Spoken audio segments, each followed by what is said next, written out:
peraí, tá tendo um delayzinho aqui. Tá. Então, dando continuidade ao nosso discipulado filosófico, hoje nós estamos entrando aí na 8ª aula do discipulado. O tema da aula hoje é justificação pela graça. Para chegar até aqui, nós já falamos sobre a origem do mal, dissemos que a origem do mal é Satanás, né? Ele inventou o mal, a tentativa de ser igual a Deus. Dissemos que Deus não perdoou Satanás, né? Porque ele foi o autor desse projeto, né? Dessa falta, dessa ausência que é o mal. E dissemos também que ele não destruiu para que Satanás fosse o único responsável pela maldade. Então, muito embora muitos ateus, né, vão nos dizer assim, olha, por que Deus permite a maldade? Será que um Deus bom permitiria a maldade? Estamos trabalhando na ótica contrária, no sentido de que o fato de Deus ter permitido que Satanás existisse é algo benéfico para o ser humano, que faz com que o ser humano não seja o responsável pela maldade. Automaticamente Deus já de antemão previu e destinou o ser humano para que ele pudesse ser perdoado, para que Cristo morresse em lugar dele. Ou seja, temos o privilégio de nunca sermos um demônio, né? Nunca poderemos ser alguém como Satanás, né? Então, mas é uma injustiça com o diabo. O problema é dele, né? Não é nosso, né? Nós fomos agraciados e temos o privilégio de sermos amados. Por isso, como dissemos na aula 4, né, Deus nos criou para nos amar e para se relacionar conosco. O amor de Deus para com a humanidade é maior. Deus viu que era muito bom o ser humano, então Ele nos fez, né, semelhantes à sua imagem e à sua semelhança. Na aula passada nós falamos que Satanás usou algumas estratégias, algumas artimanhas, argumentos para convencer o Adão e a Eva, né? Dentre os argumentos, você não vai morrer, dando a ideia de que pecado não mata, né? Pecado não traz muitos problemas. Ele também disse, os seus olhos se abrirão, dando a ideia que pecado e a desobediência dá liberdade, né? Amplia a nossa visão. E por fim, você será como Deus, mostrando que o fundamento de toda tentação é a atitude dele próprio de querer ser igual a Deus. Então isso é só um resumo da aula passada. Dissemos que depois do pecado o ser humano sentiu-se vergonha e começou a jogar a culpa no outro, né? O homem jogou a culpa em Deus e na mulher, né? A mulher que tu fizeste, né? E a mulher jogou a culpa na serpente, né? Então esse negócio de jogar a culpa no outro é fruto do pecado, essa tendência de fugir do pecado e se esconder do pecado. Por fim, dissemos que o ser humano, quando pecou, ele passou a estar sujeito, ele foi expulso do Jardim do Éden, em Gênesis 3, e portanto não via mais a Deus face a face, ele passou a invocar o Senhor pelo fato de estar distante. Isso o tornou semelhante àquele que levou ele ao pecado, no caso, a Satanás, né? Por essa razão, a partir de então, o ser humano ou ele vai ser salvo do pecado, ou ele vai ser condenado pelo pecado. Como diz o apóstolo João, né?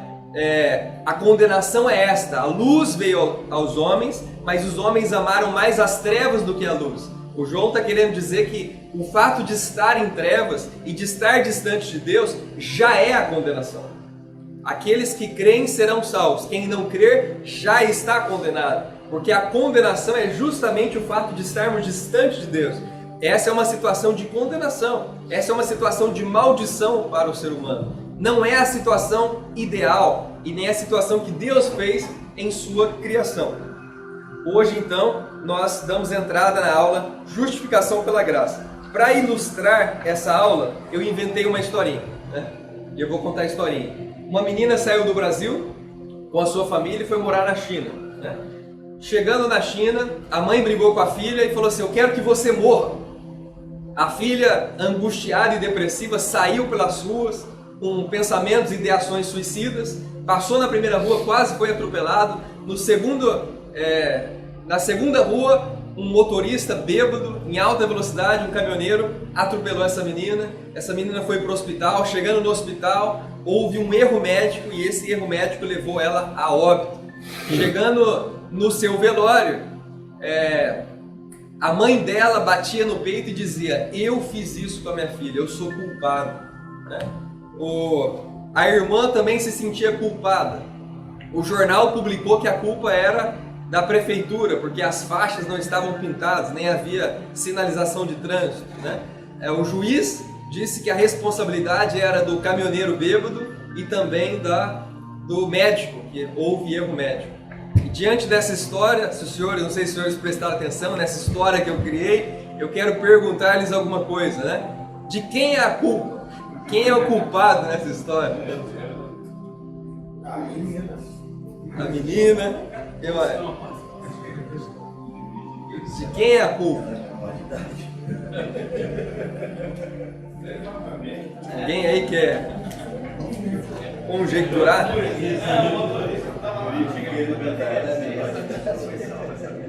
De quem é? Excelente, né? Excelente, né? Sempre uma resposta muito reflexiva, né? Tem a ver com o que nós vamos falar, de todos que concorreram. De todos que concorreram para o mato. Excelente, né? Do ponto de vista objetivo, a justiça só consegue analisar o fato. A justiça não tem como analisar o dolo, ou a intenção, ou mesmo o que a mãe disse, né? Isso daí o psicólogo não vai tratar, o psiquiatra não vai tratar. Quem que vai tirar do coração dessa mãe, né, que ela matou a filha? Porque se ela não tivesse falado, a filha talvez não teria tomado essa atitude depressiva e tudo isso poderia não ter acontecido. Então, é diferente a análise psicológica da análise jurídica. Mas, quando nós perguntamos de quem é a culpa é uma palavra que envolve tudo isso, né? De quem que é a culpa desse problema? E aí nós temos também um outro caso, um caso que todos os irmãos aqui conhecem, que é o caso da Boate Kiss. Esse caso chegou já, se não me engano, chegou até o Supremo Tribunal Federal, porque começou ali, olha, o responsável é o que acendeu lá o sinalizador e o dono da boate, né? Não, o responsável é porque que o bombeiro permitiu a boate ficar aberta. Não, o bombeiro fiscalizou, mas a prefeitura não fiscalizou. Não, a prefeitura e o bombeiro fiscalizou. O problema é o Ministério Público que não fiscalizou a prefeitura. E aí a coisa foi andando. As famílias continuaram na justiça até chegar nesse patamar. E até hoje não se sabe de quem é a culpa. A culpa é do dono da boate, a culpa é de quem ligou o sinalizador, a causa de tantas mortes. A verdade é que ninguém é capaz de assumir para si, não teria como, a responsabilidade de tudo aquilo. Isso nos leva a uma reflexão, né? Afinal, de quem é a culpa de todas as tragédias da humanidade? Romanos 3:10. Todos pecaram, estão destituídos da glória e da graça de Deus. Não há um justo, nem um sequer. Nós somos os culpados. Como assim, né? Adão imaginava que o pecado dele faria com que um filho dele matasse o outro? Ele é culpado do fato de Caim ter matado Abel? Aparentemente não, mas é, né? Por quê? Um pequeno pecado causa um grande problema. O que a Bíblia vem nos dizer é que um pecado gera uma série infinita de pecados. Essa historinha vem nos dizer que um pecado, uma briga entre mãe e filha, pode gerar uma morte, né? E de repente essa mãe pode falar assim: olha, eu estava assim porque o meu marido bebia e chegava bêbado em casa e me batia e isso... Então, se a gente pegar uma regressão, né, se pegar a causa da causa, chega até Adão. Não vai, porque sempre vai ter algum fator que contribui, né? A questão social, a questão familiar, a questão, o comportamento do marido, da esposa, do filho, a questão individual. A menina também é responsável. E aí alguém chega no velório e diz assim: a culpa é de Deus, né? Porque Deus, tendo o poder, todo o poder, não mudou a situação. Mas na verdade, o que a Bíblia vem nos dizer, o único que não é diretamente responsável por isso é Deus. Por quê? Jesus é Deus que se fez carne, ele não pecou, não teve erros, nós cremos e sabemos disso. Muito embora ele levou sobre si todas as nossas culpas. Embora sem pecado, ele assumiu a culpa. Aquilo que Adão não fez no Éden, Jesus fez, assumindo a si a responsabilidade e a culpa e o encargo e o peso de todo o pecado de toda a humanidade. É por isso que a Bíblia diz que ele é a propiciação pelos nossos pecados, o apóstolo João fala, mas não somente pelos nossos, mas também pelos pecados de toda a humanidade. Ou seja, ele assumiu não somente o seu e o meu pecado na cruz, ele assumiu o pecado de Adão, ele assumiu o pecado de toda a humanidade. É por isso que o apóstolo Paulo, no livro de Romanos, vem trabalhar esse tema da justificação pela fé, e ele diz assim: assim como por um só homem o pecado entrou no mundo e passou a toda a humanidade, por um só homem o pecado foi vencido, o pecado saiu. Ou seja, Jesus Cristo é a propiciação pelos nossos pecados. Então nós começamos a entender o livro de Romanos. Romanos 1, Romanos 2, Romanos 3. O que diz Romanos 1? Romanos 1 vai falar assim, olha, porque vocês judeus fizeram com que as coisas corruptíveis,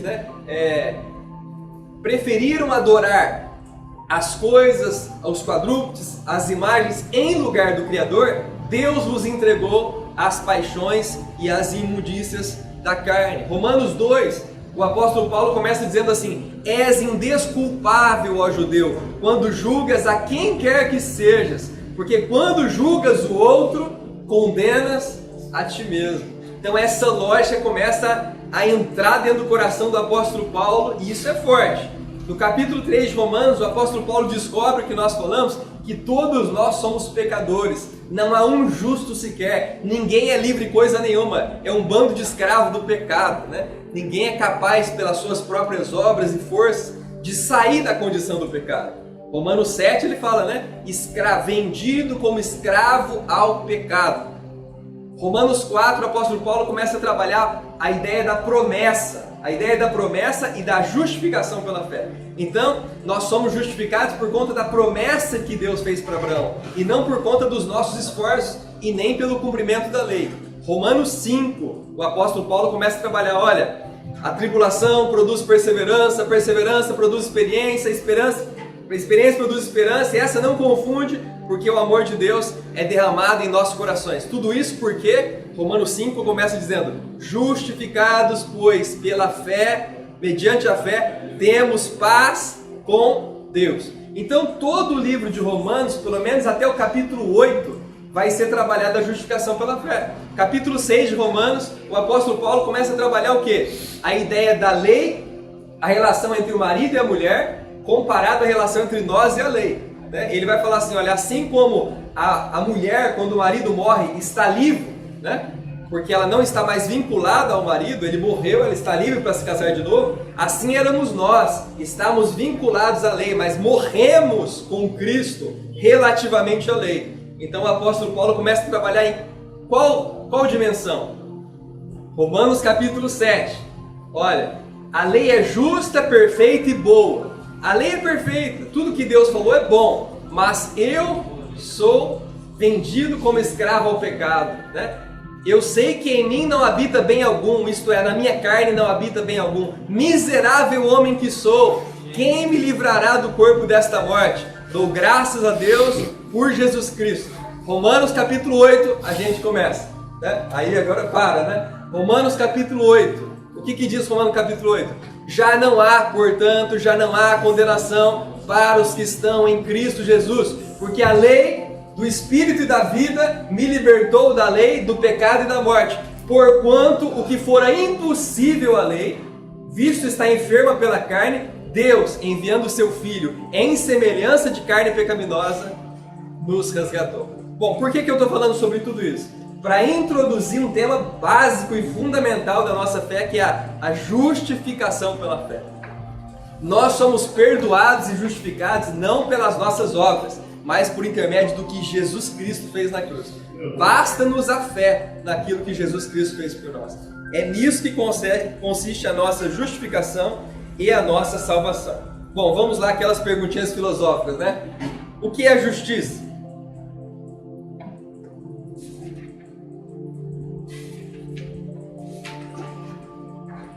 que é justiça? Tratar de forma desigual os desiguais. Pode falar, o senhor é excelente. Não, pode Tratar falar. de forma desigual os desiguais à medida que eles se desigualam. Excelente, excelente, né? Né? Nós temos conceitos diversos de justiça no âmbito da filosofia. Nós, no meio militar, entendemos que justiça tem muito a ver com meritocracia, que é um conceito de justiça corretíssimo, humano, mas corretíssimo. Nós também, em outros meios, se diz que justiça tem a ver com igualdade social ou diversas formas de igualdade. Distribuição, igualdade, merecimento, adequação, obediência à lei é a justiça dos judeus, obediência, justiça é obediência e cumprimento da lei. Tudo isso é justiça, tudo isso tem a ver com justiça, mas a condição da verdadeira justiça, né? Pegando essa historinha que nós contamos aí da menina que foi morar na China, quem é que pode fazer a verdadeira justiça? É só alguém que conhece as intenções, ou seja, tem que conhecer o ser humano de dentro, pelo lado de dentro. Já é difícil. Quem é que conhece os nossos corações? Tem que, se nós pegássemos uma câmera e ficássemos filmando o tempo todo um ato criminoso, ainda assim, jamais saberíamos qual que é o pensamento daquele criminoso e qual foi a intenção daquele criminoso. Isso é sempre uma suposição, mas tem alguém que sabe. Deus. Para ser possível a justiça, é necessário que alguém seja onipotente, onipresente, onisciente e todo bondoso.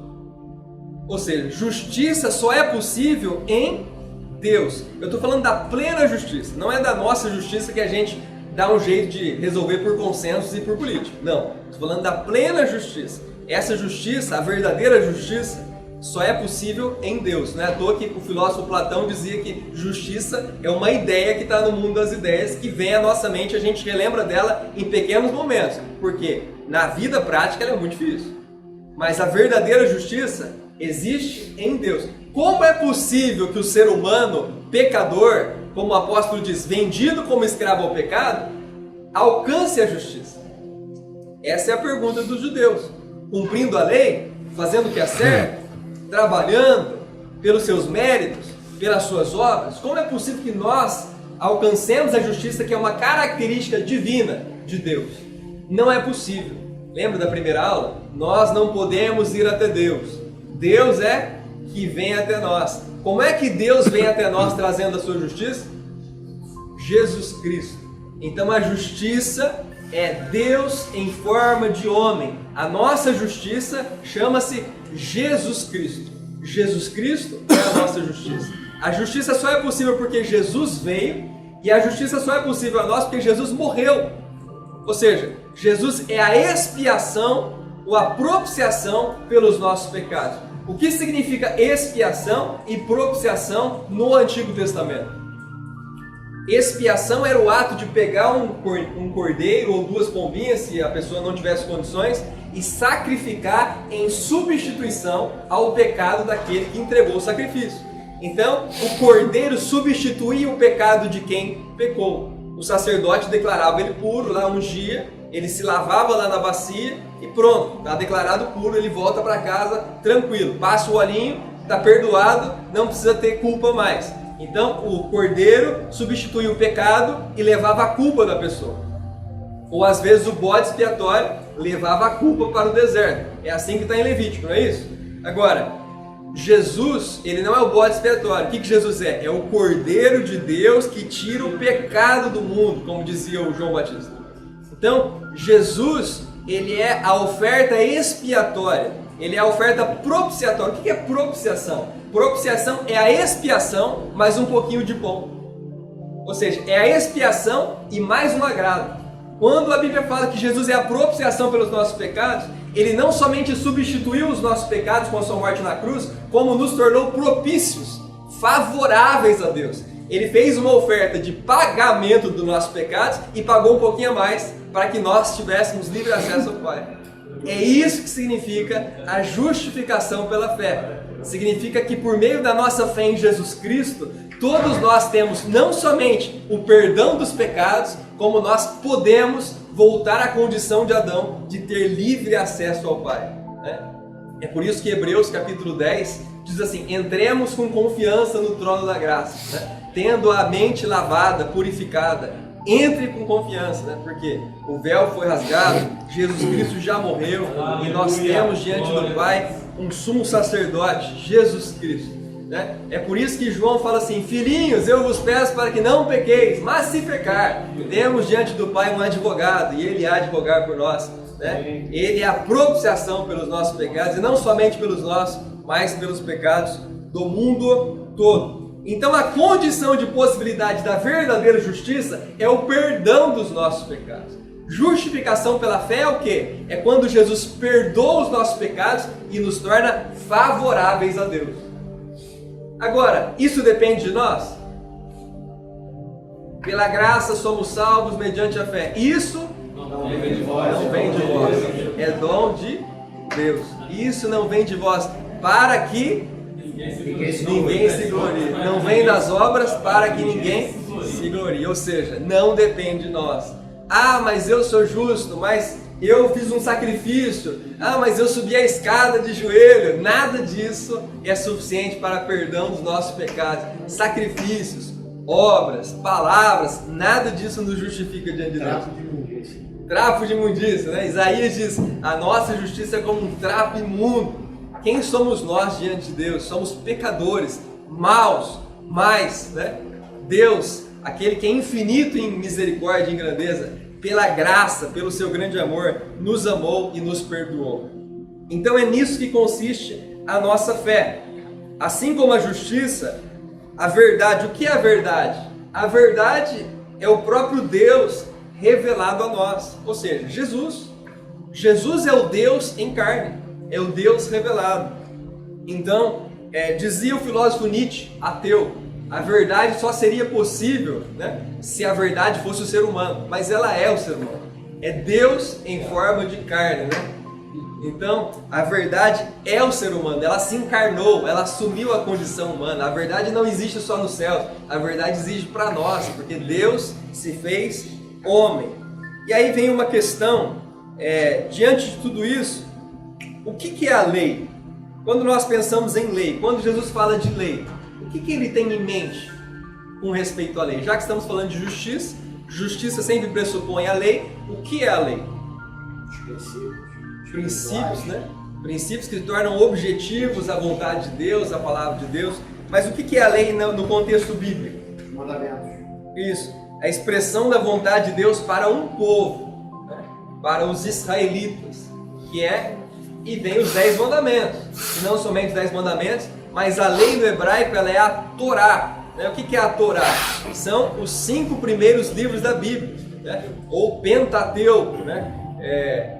Torá. Então, os 5 primeiros livros da Bíblia. O que significa Torá? Significa instrução. A palavra Torá significa instrução. Então, a lei foi feita para instruir um povo politeísta, um povo que amoral, não vou nem falar imoral, amoral, porque cada um fazia o que queria. O próprio Moisés vai lá, brigou com o cara, matou e saiu fora, né? Tipo assim, normal, não tem nenhum problema nisso. Ele mata, não tem ninguém falando assim, ó, não matarás. Então, num contexto como o contexto egípcio, foi com certeza necessário a lei, continua sendo, mas a lei, ela vem para o seu contexto e ela tem a intenção de instruir os judeus a partir daquele contexto. Por exemplo, há uma série de leis que nós vemos no Antigo Testamento: não terás outro Deus além de mim. Por que Deus tem que falar isso? Porque era claro. Porque até o faraó era Deus, era divindade. Eles estavam no meio dos egípcios, né, como escravos, adoravam Exato. as culturas deles, né? O único resquício que tinha de monolatria, se a gente pode dizer assim, era o Akenaton, que se dizia o único, o pai dos deuses, o faraó que se dizia, somente eu, né? Mas quando Deus fala, não terás outro Deus além de mim, ele está querendo dizer assim, olha, esses deuses são falsos, não existem, só existe um Deus. E ele tem que falar isso para a nossa cultura, isso é simples. Mas e para a cultura daquele povo politeísta? Isso não era simples. Então a gente tem que entender naquela cultura lá como que eles recebem a mensagem. Por exemplo, não terás o nome do Senhor teu Deus em vão. Para que dá esse tipo de mandamento? Porque o povo, se alguém lê aí Platão, Aristóteles, vai ler que o diálogo de Platão com os outros filósofos ali, né? Era o tempo todo, ó, por Zeus, né? Por Zeus, ou em nome da divindade. Tudo se usava a divindade como um jeito de firmar um acordo, uma promessa. Hoje não, né? Continua, É né? a mesma coisa. Eu juro por Deus, né? Ou coloca Deus no meio, né? Ave Então, Maria, minha Nossa Senhora. a ideia de não ter o nome do Senhor teu Deus em vão é para que Deus não entrasse em acordo político. Também. Ou seja, que Deus não fosse um acordo para... Por que político? Para que aquele povo se sustentasse enquanto nação e acordos entre aquelas culturas ali. Então não podia se usar o nome de Deus em vão. Guardar o dia do Senhor, né, o sábado. Por que a lei fala do sábado? A lei fala do sábado porque os judeus eram o que no Egito? Escravo. Escravo. Escravo faz o quê? Trabalha 7 dias. Trabalha 7 dias e não para. Então Deus, com vistas a que o povo tenha um dia de descanso, um dia de adoração, um dia de oração, institui o sábado. Mas Hebreus vai dizer que o sábado é o próprio Jesus. O sábado é a vida eterna, é o hoje, né? Então, a questão não está na letra da lei, mas no espírito da lei. O que é o espírito da lei? Chega um fariseu diante de Jesus e fala assim, olha, em que se resume toda a lei? Amarás o Senhor teu Deus de todo o teu coração, de toda a tua alma e de todo o teu entendimento, e amarás o teu próximo como a ti mesmo. É nisso que resume toda a lei. Fazendo isso, você cumpre toda a lei e os profetas. Olha que benção. Como dizia o Santo Agostinho, ame e faz o que quiseres. Então, ame, né? A lei é amor. A lei vem para nos ensinar a amar. O mais importante da lei não é a letra da lei, mas é o sentido da lei, o espírito da lei, né? A palavra, o querigma que está por trás da lei. Quando eu estava estudando direito administrativo, quando eu falei princípio, né? É o princípio. Eles estão acima das leis. Da lei. Né? É a base da lei. É exatamente. Você pode até não lembrar da lei, mas se você souber os princípios e viver por eles, Cumpre a lei. tranquilamente você vai estar justificado a partir do momento que você vive, no caso Exato. espiritual, por amor. E é interessante isso porque muitas pessoas não entendem que quando Jesus disse isso, ele não estava mudando o primeiro mandamento. Exato. Porque tem muita gente que quando fala os 10 mandamentos, ele vai lá dizer, amar a Deus sobre todas as coisas. E não é. Mas é o resumo dos 10, a síntese dos 10 estava aqui. É o resumo, é isso mesmo. Então, Jesus resume a lei. Jesus usa também a fórmula de ouro lá, né? Tudo o que quiseres que o outro vos faça, fazei a eles, e isso é o cumprimento da lei dos profetas, né? Então, a lei tem a ver com isso, com amor. Jesus fala, a lei foi feita para o homem e não o homem para a lei. Em que sentido? Já terminou, né? Então, a lei foi feita para instruir o homem, não para que o homem fosse escravo dela. Porque pelas nossas obras nós não cumprimos a lei. Mas pela justiça de Cristo, nós nos tornamos cumpridores da lei. Então, por fim, nossa justiça depende do quê? Da nossa fé em Jesus Cristo, da morte e da ressurreição de Cristo. Quer ser justo? Quer ser perdoado? Creia que o Senhor Jesus Cristo morreu na cruz e deu a vida para a sua salvação. Basta, somente isso. Amém? Maravilha.